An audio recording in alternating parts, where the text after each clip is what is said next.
On the occasion of the 4th anniversary, the Yortzeit of Rachel Haber Cohen, Alea Shalom, Rachel Bat Shulamit, please join us for an evening of inspiration, Sunday, February 29th, at 8 p.m. at the Achiezer congregation. The speakers will include Rabbi Hillel Haber Shalita, Rabbi Eli Mansour, Rabbi David Ozeri, and Rabbi David Sutton. This evening is February 29th, 8 p.m. at Achiezer congregation. Please join us, come and get inspired. Beruchim Habayim Rabotai. Welcome to another edition of our Wednesday night class. We are studying tonight Parashat Mishpatim. Parashat Mishpatim discusses a lot of the laws between man to man in the realm of business, in the realm of damaging, and a lot of laws that apply in the section of the Shulchan Aruch called Choshen Mishpat.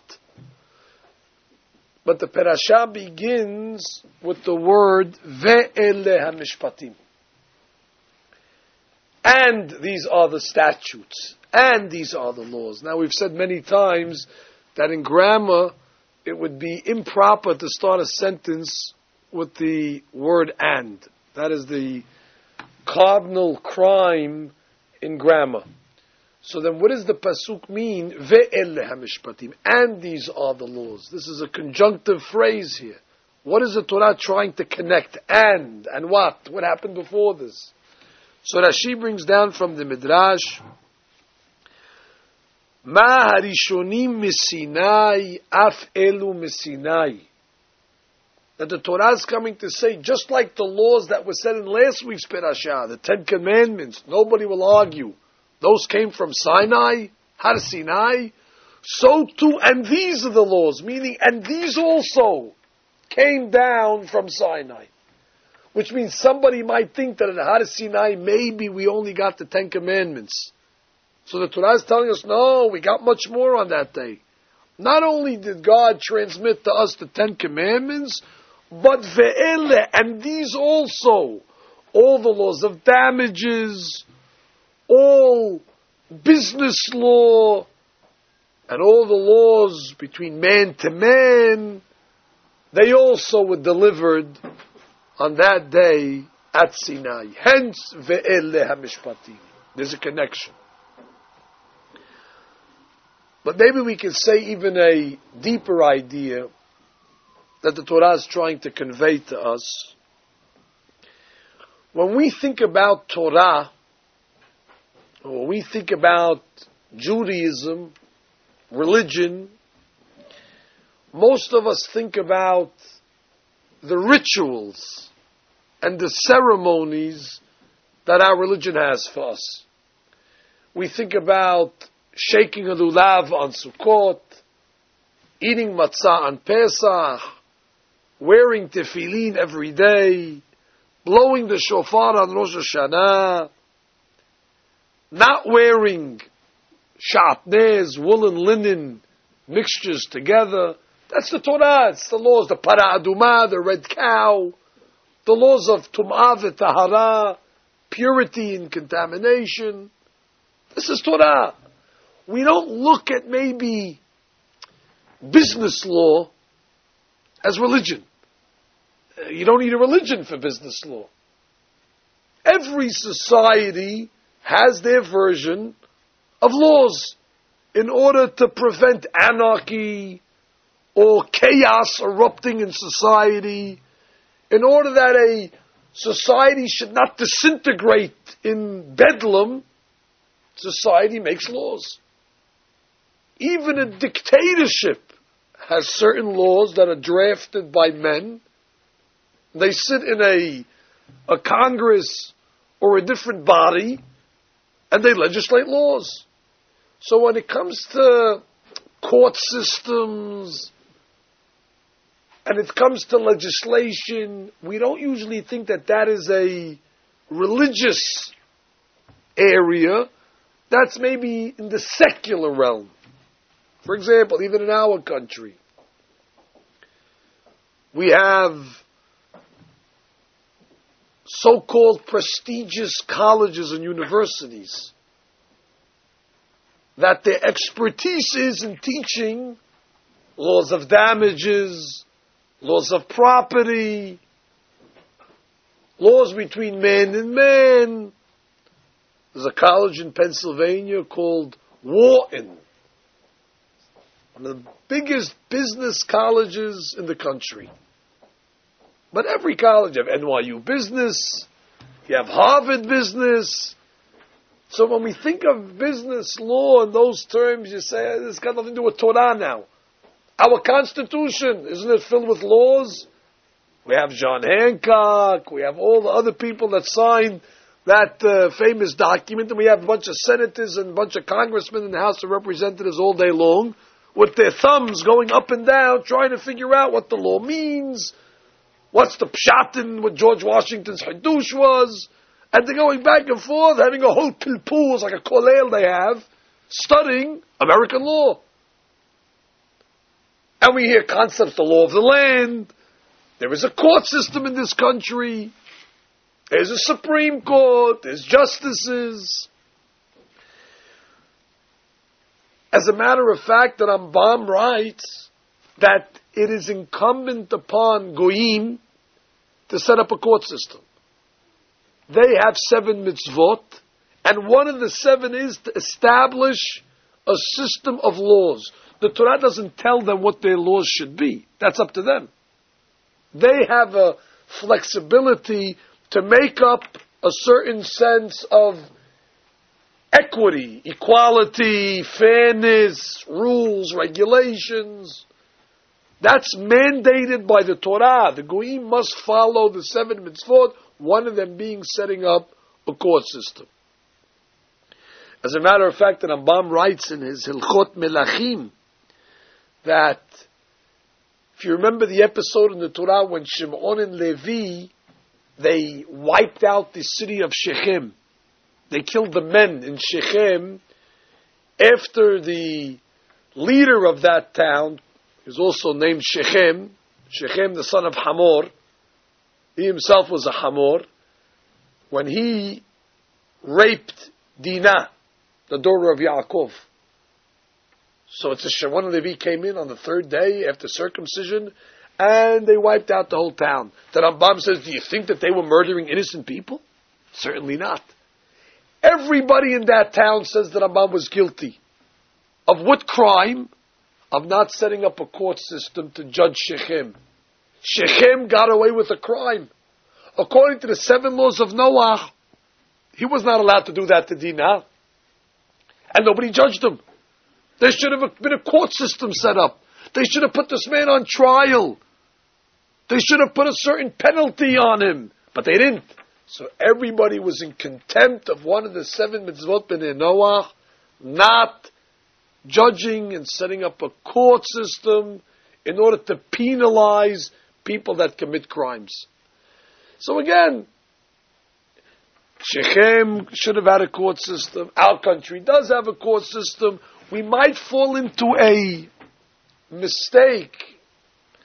We might make an error in thinking that business law is not a religious, religion does not have authority in that area. You want to tell me what time shul is, what time to light the candles on Friday night, when the mikveh is opened, if an item's kosher or not? Yeah, that's God. That's God's business.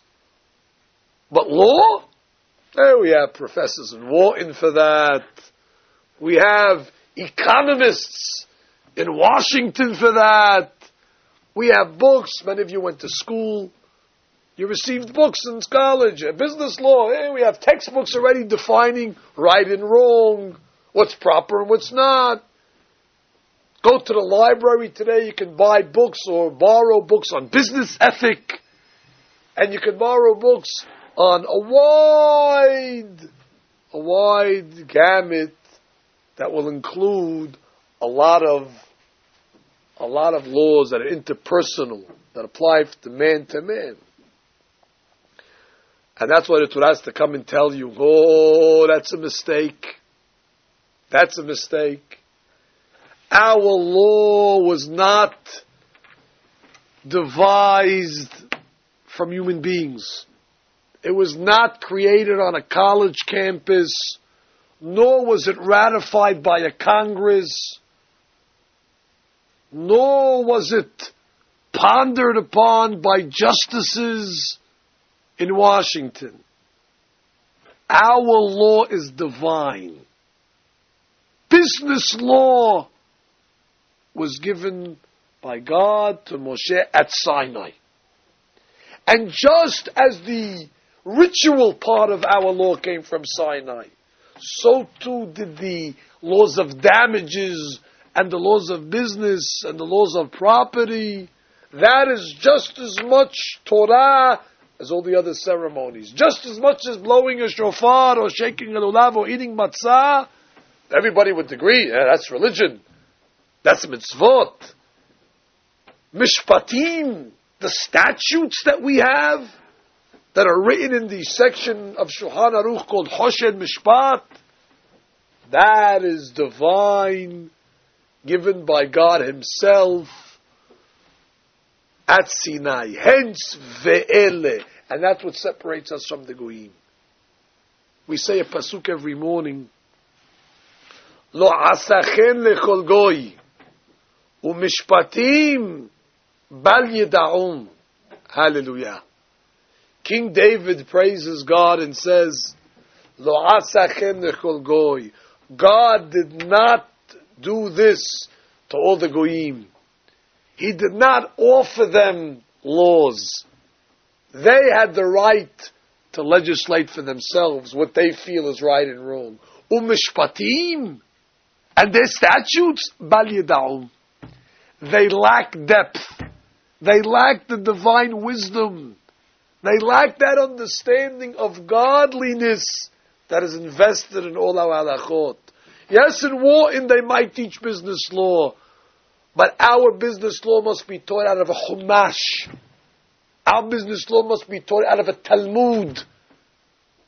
Our law must be taught out of sefarim, out of holy books, not by a professor that's teaching it out of man-made materials.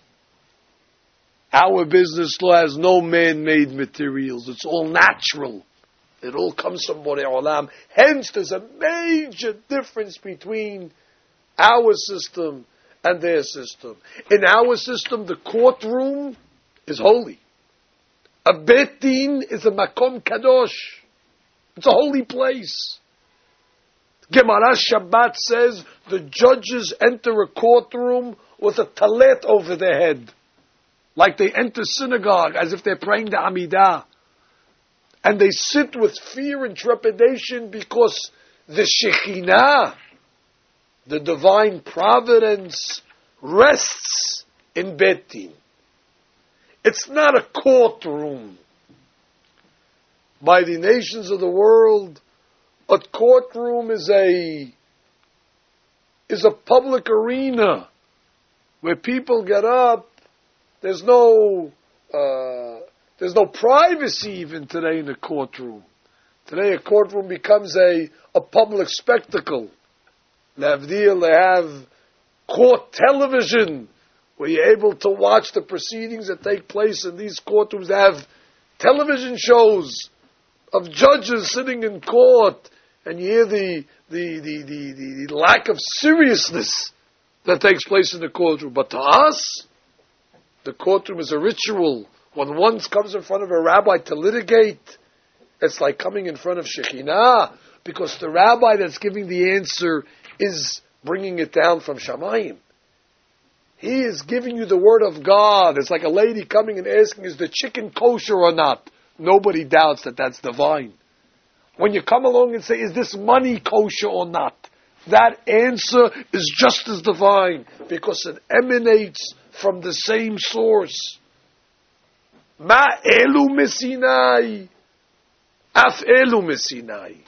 Just as those are from Sinai, these are from Sinai as well.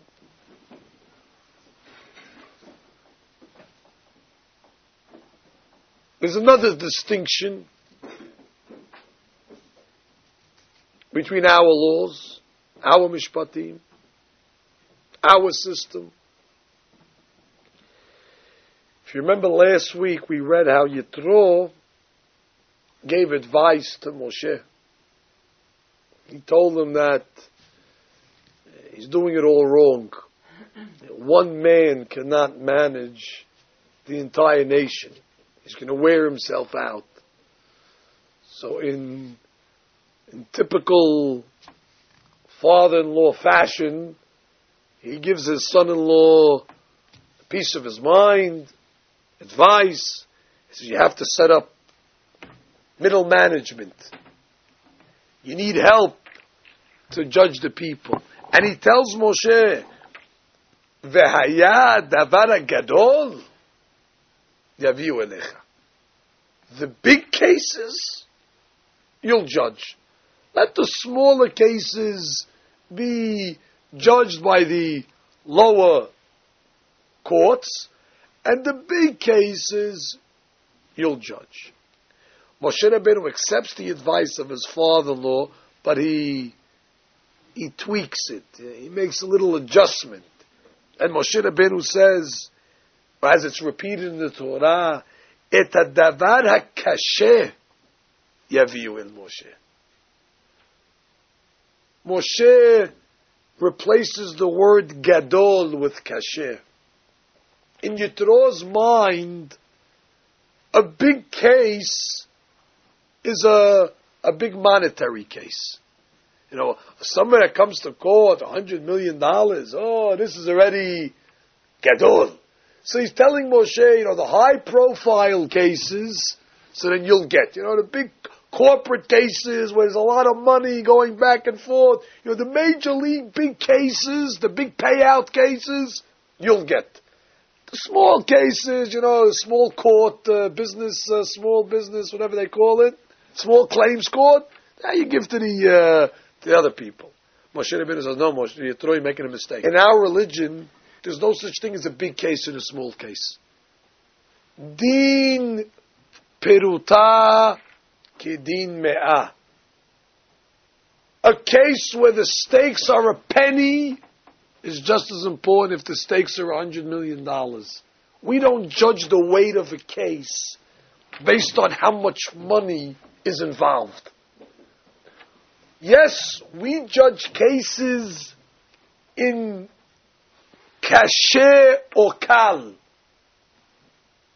harder cases or easier cases, which means it's possible that $100 million case is an easy case to judge. It's a no-brainer.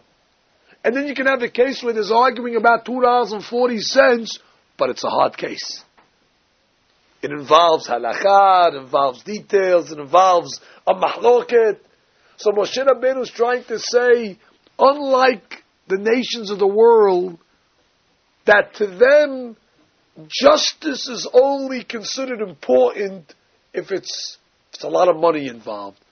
But if it's not so much, it's not gadol, big deal. What's the difference?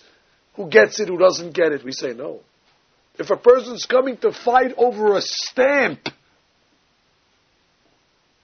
that already is considered gadol.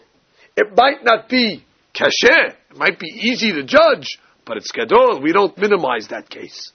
That case has just as much as importance as any other case. Another difference in our system, being that it's divine. Somebody once came to a rabbi and said, why is it in your system, you go to the rabbi, you present the case, and shortly thereafter the rabbi gives his answer, and it's over. By us, we're much more responsible.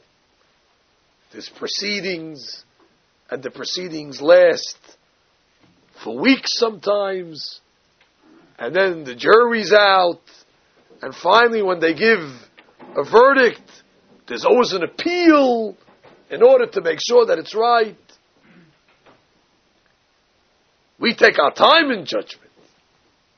Your snap judgments. Come to the rabbi, he thinks about it for a little while, mutar asur.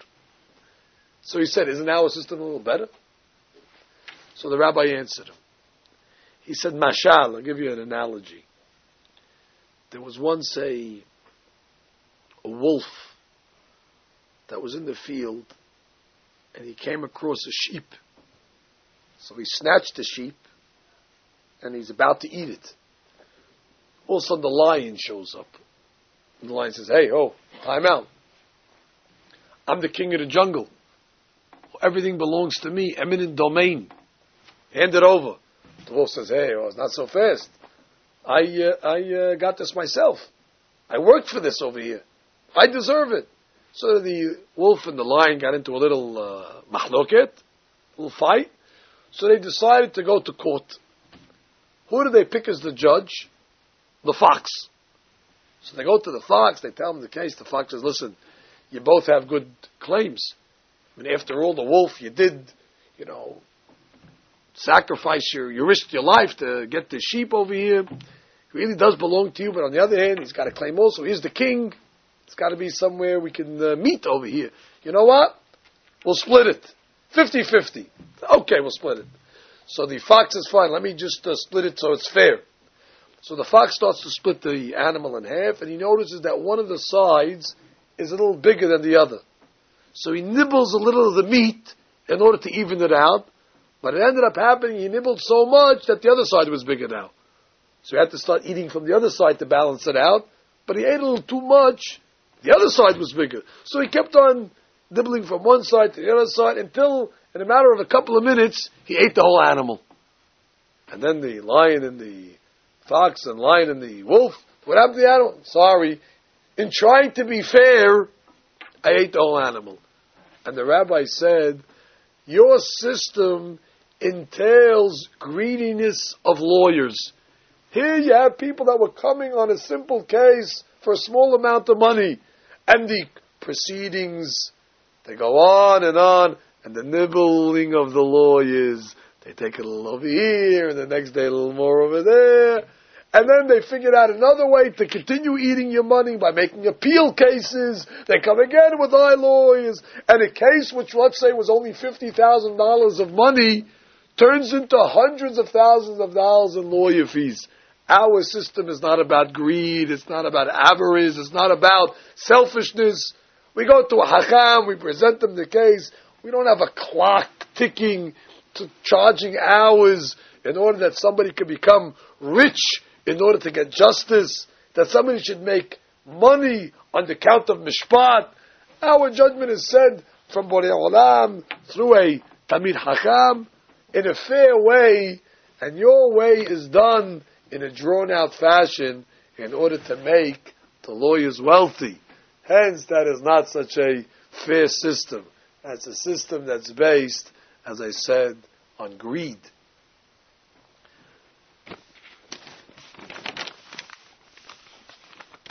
Bribery is obviously intolerable in any court system. But it must be pointed out that our understanding, our level of bribery surpasses any extent of the interpretation of bribery in any system anywhere in the world.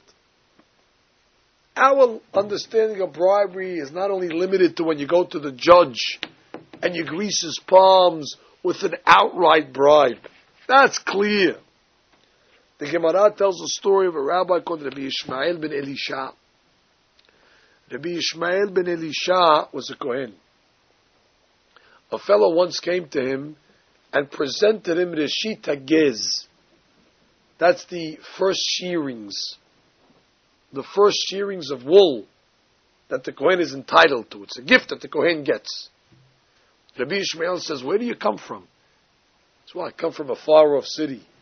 He says, you came all the way here to give me Reshit HaGez? There's no Kohanim where you come from? There's no rabbi. I had to come into town anyway because I have a court case and I need you to litigate it for us. So the rabbi said, no, I render myself pasul. I cannot judge the case and I don't want you to Reshit HaGez. But I'll get your court. I'll get your judges.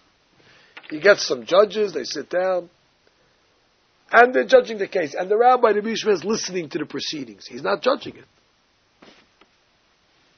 And in the middle of the case, he's thinking to himself, wow, if only this guy will say this claim, he can get off. And if he'll say this claim, he can put himself in a better position. And then he caught himself. And he says, Tipach nafsham shel mekable shochar. Let God smite those that accept bribery. He says, Uma ani, look at me, shelo natalti. I didn't take bribery. V'im natalti, and if I would have taken it, sheli natalti. I'm taking something that belongs to me. And still, I'm finding myself looking for angles for this guy to get off. Imagine if a person takes bribes openly, money that doesn't belong to him. And therefore, this is a case where he was allowed to take it. It would have been a mitzvah for him to take it. It's not a bribe. But still, he kept away. It's our standard. When there was a case in the Mishnah, the Gemara says, the judge was sitting in court, the fellow walked in and he brushed a feather off the judge's shoulder. And the rabbi got up and said, I cannot judge the case. You did me a favor. I'm biased now. I'm prejudiced now to you. You did me a chesed. Look at the honesty that our Chachamim had. What does it mean, bribery? Because this is divine law. There's no room for taking a chance to be personally involved where the halakha might be compromised. There's even a law that says a kohen gadol. Listen to halakha.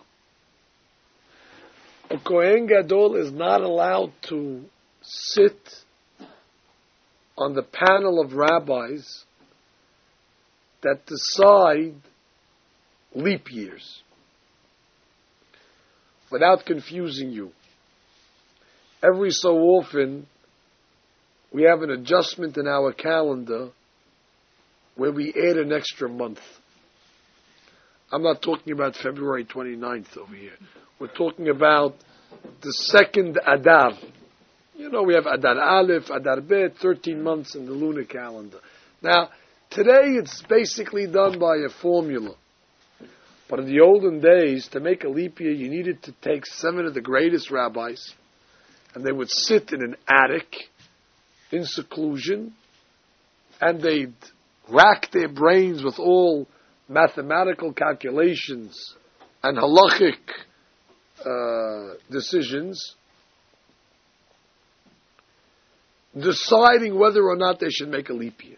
It was a very serious thing, and you needed to be invited personally by the president to sit in such a meeting with the greatest Chachamim. So the Gemara says, a Kohen Gadol is not allowed to sit at that meeting. He cannot be one of the judges to decide if there's a leap year or not. Why? The Kohen Gadol, generally speaking, is the smartest man, is the wisest man, is the most saintly of men. He walks in the Holy of Holies on Kippur. He's the one that brings kapara, atonement for the Jewish people. Why should he not be allowed to sit in such a case? And the Hachamim say because he's tainted. He's tainted. He has an interest not to make a leap year. Why? What does the Kohen Gadol care if there's a leap year or not? Because on Kippur, the Kohen Gadol has to go to the mikveh 5 times. And he walks barefoot on the stone floor of the temple.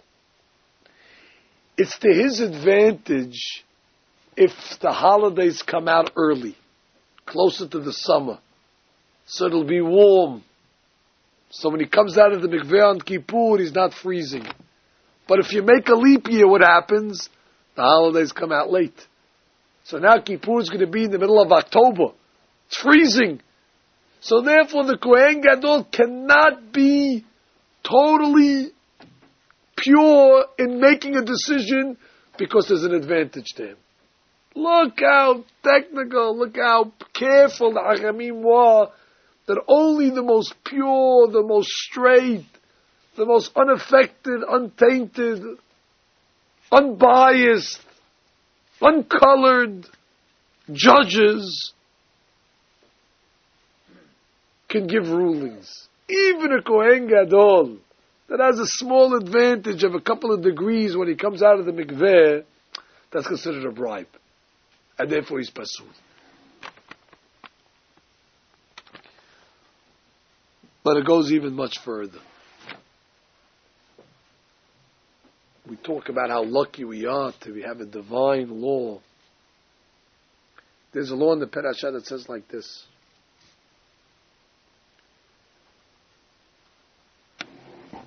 If somebody steals an ox and then he slaughters it, so he committed 2 crimes. He stole and then he slaughtered. The law says he has to pay back 5 oxen. They penalize him. Not only does he have to pay back the one that he stole, he has to replenish it, but he has to pay that plus another 4. It's a penalty of 5 times. But on the other hand, if he stole a sheep, he only has to pay back 4 times if he stole it and slaughtered it. He replenishes the one he stole plus another 3. Why? The famous law of Arba'ah v'Hamisha. Why if you steal an ox 5 times, if you steal a sheep 4 times, what's the difference? So Rabbi Yohanan says, Hidush.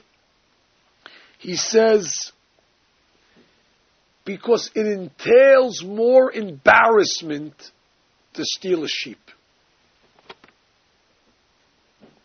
An ox, you can just walk down the street. A sheep you have to carry. So the thief actually had to humiliate himself a little in stealing the sheep. You see a guy walking a dog down the street, you don't think twice.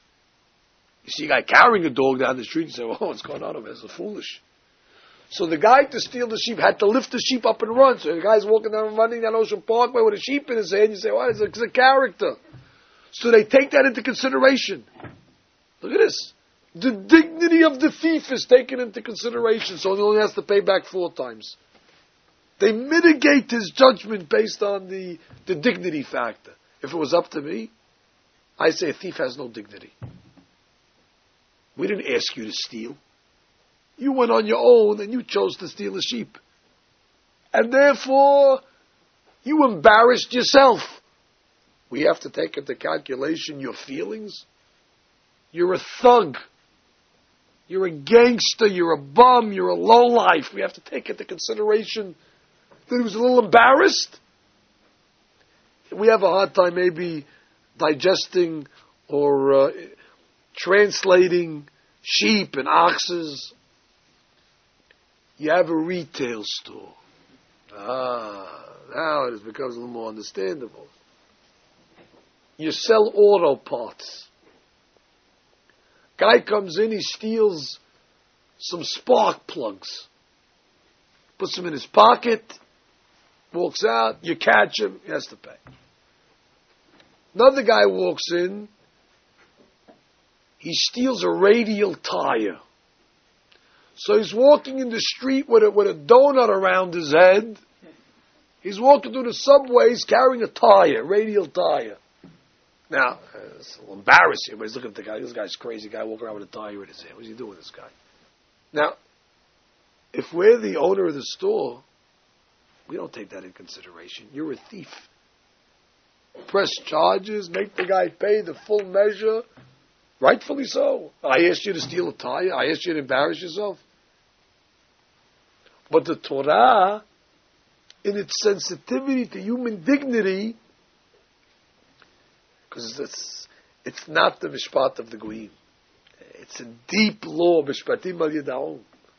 Our halacha already, he's still a human being. Yes, he made a mistake. We're not telling him he doesn't have to pay. Pay! Pay 4 times. But the embarrassment factor means something. Compare our human dignity to the way they look at human dignity. I quote from an article from Newsweek magazine. Of course, Newsweek magazine is not it's not the Yatid Ne'eman. But they wrote an estimated 1.5 million legal abortions annually have been performed in the United States since the Supreme Court's decision years ago that abortion is a constitutionally protected right. More than 1 of every 4 pregnancies now ends in abortion, at the rate of approximately 4,000 each day. This is their law. This is their mishpat, the law of the land. This already was decided by great hakamim sitting in Washington with their black jibbehs on, Supreme Court justices making the law that this form of murder is legal. Our Torah is concerned about the dignity of a thief, while in another system, they're legalizing murder. So comes the article and says, I don't think abortion is ever wrong, argues psychiatrist, and anthropologist Virginia Abernathy of Vanderbilt University School of Medicine. I never saw this Virginia Abernathy. And from a position, doesn't sound like from the most attractive people, an anthropologist at Vanderbilt University of Medicine. And this undesirable on the college campus says, I don't think abortion is ever wrong. And she continues, as long as an individual is completely dependent upon the mother, it's not a person. In this view, which is shared by other pro-choice theorists, an individual becomes a person only when he or she becomes a responsible moral agent, around age 3 or 4, in Abernathy's judgment. Until then, she thinks infants, like fetuses, are non-persons. Defective children, such as those with Down syndrome, may never become persons. Compassion, she says, is always very important, but it loses when weighed against the right of a person. In their opinion, yes, you have to have mercy on people. This fetus is not a person, so compassion is not an issue. And therefore, this is a form of legalized murder. Again, when our Torah is already weighing the dignity of a thief with such a sensitivity and responsibility of law in our country today, it's a great moral dilemma that's facing many religious abiding Jews when they're involved in making medical decisions. Today it's very accepted, and becoming more acceptable in the medical field, where doctors have the attitude of DNR, Rashi Tevot, do not resuscitate, where it's becoming accepted that the doctor has a right to decide if it's worth it for this person to continue living. It's a doctor's decision if the quality of life of this person is valuable to continue, or is it better off, for different reasons, amongst them economic, just to stop nutrition, stop oxygen. So you see where it starts. It starts with fetuses. And now it starts to move on with human beings. And who knows where this goes. You know, if it went this far, there can come a time where the law of the land can say, if somebody's annoying, so then, you know, maybe you can snuff his life out. Maybe that's not considered murder because he's a pest. Don't we do it to cockroaches? Don't we have exterminators to do it to mice? So what's the difference? A human being can be the same. Of course, we exaggerate, but this is a law that's made by human beings. There's no telling how much they could justify and how much they could rationalize. But there's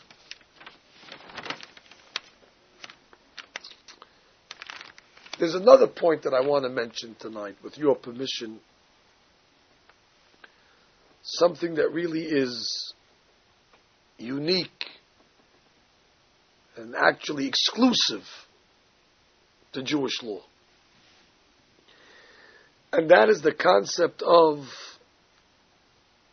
lifnim mishurat ad-din. We have a system that also advocates not only the law, but being a little more adherent than the law demands.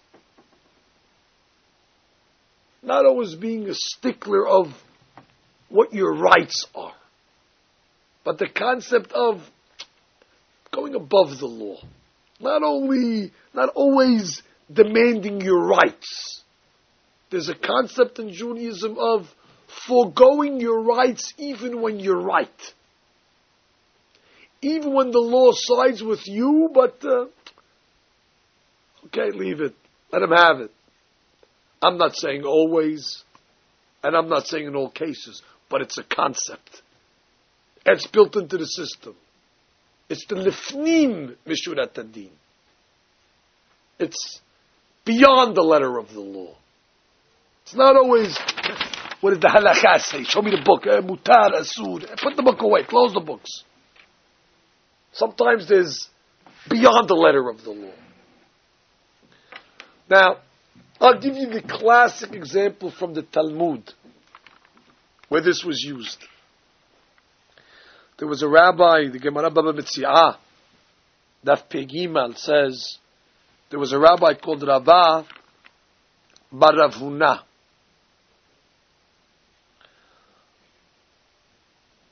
Rabbi bar Rav Huna had some workers emptying out some barrels of wine. The workers were a little lazy, it seems. They dropped the barrels, spilling all the wine, and causing Rabbi a great loss. He came home, he saw the mess, he saw the loss, so he went to his workers and he took their shirts as collateral. Their own money now. So until they pay him, he took their shirts as collateral. The workers went to court. They went to a rabbi called Rav. They said, listen, Rabbi took our shirts. Why? He spilt his wine. We were a little lazy. Okay, fine. Call Rabbi. Rabbi comes to the court. Rav says, you took their shirts? Give them back their shirts. Rabbi says, is that the law? Does the law say that they're obligated to pay me? I have to give them back their shirts? And the rabbi answers, it's not the law. It's above the law. Because they're workers, Hazato, they don't have a salary, they don't have anything. You going to take their shirts now? Be better. Give them the shirts back. He says, fine. He gives them the shirts back. Shortly thereafter that, the workers are back in court. Now what do they want? They tell the rabbi, he didn't pay us. We worked from the morning till the night. We didn't get paid. Calls Rabbi back to the court. Pay them. Pay them? I should pay these workers? It's not enough that I lost all my wine. And I gave them back their shirts and I foregoed my money. I should pay them? And what does the court tell him? Be a good guy. They're aniyim, they're poor people. What are you gonna make them starve? They worked. Pay them. Fine, he pays them. Now, this is a ruling that's not justice. It's obviously Rabbi did not get justice in this case. He had to pay. Imagine you have somebody comes to your house to clean your windows. And in the interim, he breaks every window. And he comes and, sorry, I gotta go, I gotta leave. I'm so, leave. My windows. Yeah, I'm sorry, I made a mistake, I banged them, they all cracked, forgive me. What do I forgive you? Forgive you. Pay for the window. Pay for the window. I mean, you're not going to pay me for my work? I should pay you for your work. What work? You killed me. That's what's Rabbi. Rabbi comes to, I should pay them for breaking my barrels of what? Pay them, be a good guy. Hey, the guy's a miskeen hazid. He needs the money. So this is a case where there was no equity in the courtroom. But what? Sometimes the law or the verdict in the Jewish courtroom is to develop a certain disciplined personality. Rava was a tzaddik. This is a man that's on a high level of morality and ethics. For him, in order to make him a better person, they said, you know what? Don't be a stickler. Give in. You're right. If we would have came to the courtroom, they would have been happy. Take the shirt, get paid. It's your right. But Rava, as you're growing in religion, you're getting more ethical and more moral. There is a concept of mohel.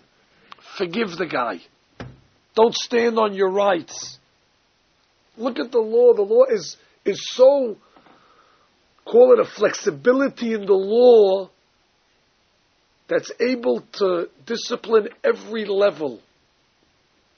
Even Rava was able to come out of a courtroom in this ruling a better person. He was taught, forgive, don't be strict.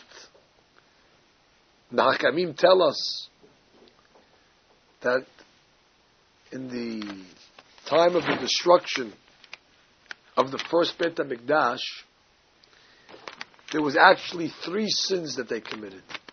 The 3 major sins. Avodah Zarah, idolatry. Gilui Arayot, that's promiscuity. And Shefichut Damim, murder. That's what did them in, the Gemara says. There's another Gemara that says, however, Lo harba Yerushalayim, ela mepnei she'emidu devrehem al din Torah. The reason why Jerusalem was destroyed in that era was because they litigated all their cases according to the law of the Torah. That's a bad thing. Doesn't say that they went to secular courts. Doesn't say that there was anarchy. It says all their laws, all their court cases, they judged according to Din Torah. First of all, what's wrong with it? And second of all, I thought you told me they were committing the 3 cardinal sins. So an explanation like this. What a phenomenal explanation. We have a rule. God judges us the way we judge our friends. If we're a type of person that always wants to go by the book, by the halakha, then God says, oh, you want to go by the book? Fine, go by the book. Strict judgment, the book. And then all the averot that we do, you're getting,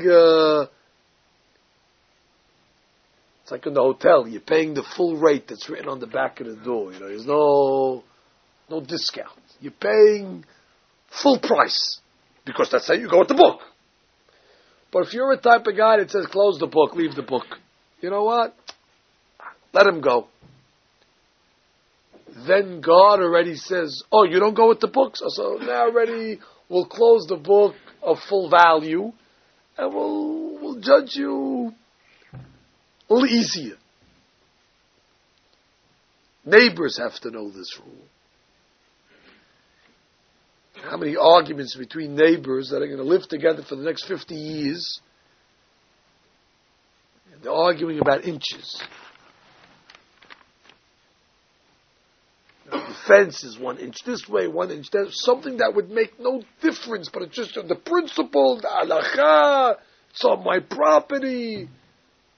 And they're getting surveyors and maps and guides, as if this is the most important thing. The inch is going to make a difference in their quality of life.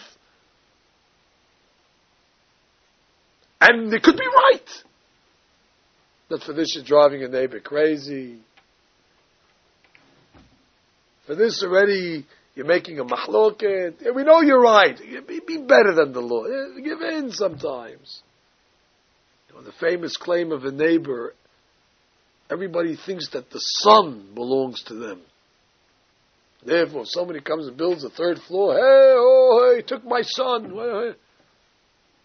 As if the sun rises for you and the sun sets for you. And because of that 3rd floor, now already, for 46 minutes in a day, I can't have pleasure from the sun. So now you're going to start with that. Oh, mahloket. When you wanted to build your thing, nobody bothered you. But now you have to stop somebody else. There's some soot got on your property. We know there's halakha. And if you probably went to Beit Din, they tell you, take down the 3rd floor, forget about the extension, clean up the soot. But you got to know you went by the book now. And in those cases, even we are on the level maybe to say, I don't need the rabbis for this. This is just, don't worry about it. We can live together for 50 years, put up the fence, don't worry about it, I'll hose it down. Amicable solution. In the times of the first Beit HaMikdash, the Jews committed 3 sins. But now the question to God was, how do I judge them on these 3 sins? By the book or off the books? So he looked at how they're judging themselves. And the Gemara says in that period, they judged each other according to Din Torah. Everybody was taking each other to court. I'll sue you, halakha. What does the Beit Din say? Oh, they didn't just forgive and forget. They were sticklers with the law. They went with the book. So God says, now I'm going to go with the book. So what really did them in was the 3 sins. But the reason why the sins did them in is because of their attitude. Every Monday and Thursday they were in Beit Din. Every Monday and Thursday everybody's standing on their rights, waving the Shulchan Aruch. Hey, halakha. Oh, you're waving the book? God said, I'll wave the book also. You murdered. You committed avodah zarah. But if they would have been a little more above and beyond the letter of the law, God might have gave them a little more clemency in their misdeeds. The Pasuk says, Titen emet leYaakov, Chesed leAvraham. There's 2 levels. There's the level of people that are emet. That's Titen emet leYaakov. They are honest people. They want to know the truth. What is the Gemara's ruling? What does the Choshen Mishpat have to say in this case? And those people are very noble, don't get me wrong. Now, there's another type of guy who's sheker. He doesn't even get in the pasuk. He's a liar, he's a crook. But there's a level to Ten Emet Yaakov. People want to know the Emet. Am I right or wrong? But there's a higher level. Chesed LaAvraham. Chesed LaAvraham means, I know I might be right, but you know what? Keep it. I'm not going to make a stink over this. It's not worth to break friendship to take somebody to Beit Din. It's not worth it to make a whole tumult because I was right. Don't be right. Titen Emet Yaakov is one level, but there's a higher level of Chesed LaAvraham. And that's built into our religion also. So as much as the Mishpatim have legal consequence and they have viability in the courtroom, but you also have to know, with all the Mishpatim, there's a higher level that we have to use from time to time not to invoke our Mishpatim. To have the generosity of character and greatness of spirit to say, don't worry about it. Mahalti. I forgive you. And then Borei Olam has the same attitude to us. I'll conclude with the Rasha of the great rabbi called Rav Aryeh Levine, Tzaddik of Jerusalem. There's a Mishnah in the Pirkei Avot that says one of the miracles in the Beit HaMikdash was, on a daily basis, Omdim Sefufim Umishtahavim Ravachim. In the Beit HaMikdash, when everybody would stand, it was crowded. In the Amidah, it was a tight squeeze. Omdim Sefufim. However, when it came to bowing down in the Amidah, Umishtahavim Ravachim, all of a sudden there was a lot of space. It's as if the Beit HaMikdash expanded. Everybody had enough room to bow fully, to make Oseh Shalom fully without running over anybody or going into anybody's zone. Miracle of miracles, like the Beit HaMikdash was elastic. It stretched with the amount of people. But he explained this in the attitude of neighbors and people. Omdim, he said, when people stand on their rights, when they're omdim, then it's sefufim, then everybody's crowded, then everybody's uncomfortable, then everybody feels in imut. It's not a comfortable situation. It's not a happy existence. Omdim, when everybody's standing on their rights, omdim, what's coming to me? It's sefufim. It's crowded. However, mishtahavim, when people are flexible, when they bow, when they yield, when they give in, when they mishtahaveh, when they forego their rights, ravahim, then already it's comfortable. Then already it's an easy existence. The person that's able to subvert or bypass, I should say, Bet Din, that's the real man. Not the one that goes to Bet Din and needs to have a ruling and now the two sides never talk to each other for the rest of their lives. Because you took me, you sued me. That's Emet Yaakov. That's not the high level. It's the Chesed LeAvraham. Mishtachavi, when they're able to come to a compromise, when they're able to come to an amicable solution. Mishtachavim, Ravachim. Then there's comfortability. Then there's easiness. Then there's peace. And this is exactly what we learn from the Parashat. Not only the divineness of our law, not only the sensitivity, the compassion behind the law, but you also learn a more important lesson. The lesson tonight is above the law. Not always to stand on your principle, and not always to say, I'm right. This applies not only in business, this applies in marriage, this applies in man-to-man relationships. We know it's not a courtroom that we're living in. It's who's right or wrong. Sometimes tishtachaveh, bend a little, be a little easy, be a little flexible, and then already people be able to coexist.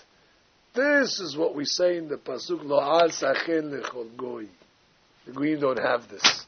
They don't have this depth in their system of ethics and their system of judicial process.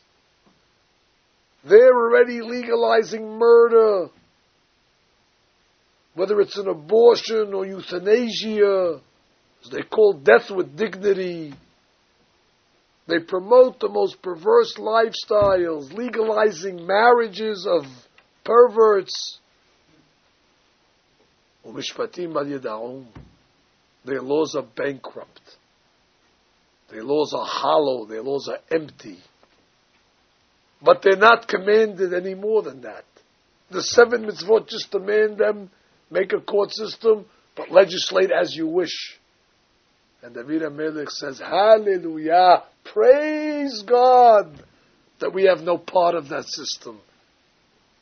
That we are plugged into a system of Ve'ele HaMishpatim, a system that was given from Sinai, transmitted by God Himself through Moshe Rabbeinu.